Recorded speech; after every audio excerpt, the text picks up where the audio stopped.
The 116th Congress is officially in session after members were sworn in on Capitol Hill Thursday afternoon. Our Washington Bureau reporter Taylor Popielarz spent the day tracking some of Ohio's delegation down. He joins us now from the Hill. And Taylor, as big a day as this is, all overshadowed by day 13 of the partial government shutdown.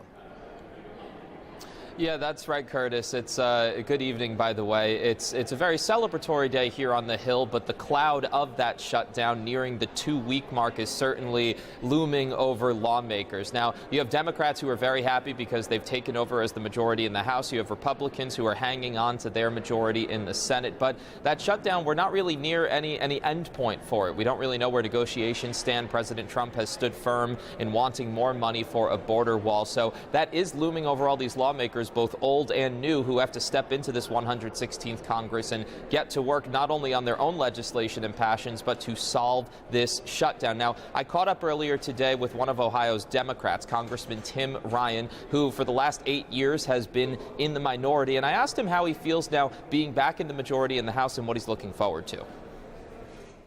Well, it feels good. I want us to get back on these economic issues that are plaguing families all over the country: pensions, wages, health care, prescription drug costs. I hope we can have some action on that and get some bipartisan support to actually get something done for people who've been really working hard, playing by the rules, but still can't get ahead.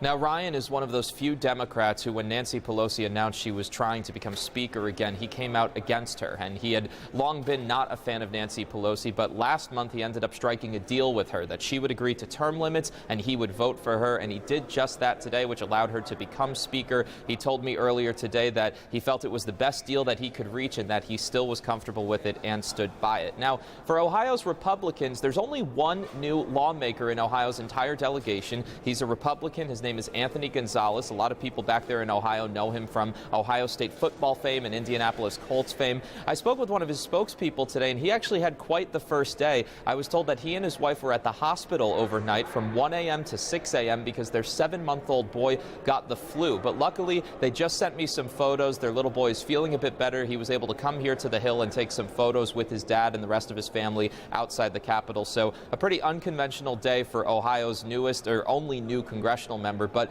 another Republican who is still fairly new to the game is Troy Balderson. We talked about him a lot late last year because he had that special election over the summer. Then he won his first official full term. And I asked him this evening, now that he will be in office for a full 2 years, but in the minority, how he's going to approach that and if he's willing to commit to working across the aisle. And he said yes. I mean, that's what we're sitting here to do, and that's what I'm going to do, because that's how I'm going to get things done, working with the Democrat majority. So for me, just to sit on my hands will accomplish nothing for the 12th Congressional District. So though Republicans still have the Senate and Democrats are now happily in control of the House, we still have a divided Congress that before this couldn't get much done, and we have to see what's going to happen now moving forward. And of course, President Trump is a big factor in all of this. He often changes his mind on things. They are supposed to meet starting tomorrow on Friday to continue discussing the shutdown, so we'll see what happens, Curtis. Taylor, not the first time we've seen divided government, of course, and will likely not be the last. One representative is familiar with this, and that's Marcy Kaptur of the 9th District. She is the longest-serving woman in the history of the House. And what does she have to say about today? Yeah, well, it's an amazing character that Ohio has. She's been in office since January 1983, the longest-serving woman in the history of the U.S. House, as you mentioned. So she has seen a lot. And I caught up with her this evening, and I simply asked her, what has 17 terms in Congress taught you as she now begins her 18th term? Here's what she had to say.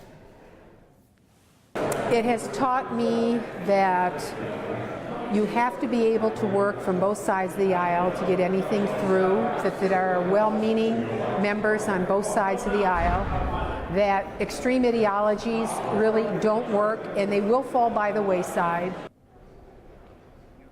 Now, she's an influential voice in Ohio politics because she's been around so long. She's the dean of Ohio's congressional delegation, and she will be a voice as Democrats continue to try to negotiate not only about border security and the shutdown, but now advancing their agenda and working with the Republican Senate. So a lot to see as the 116th Congress goes into effect. Curtis? Let's hope that what she says about bipartisan cooperation rings true. Taylor, thank you so much for joining us.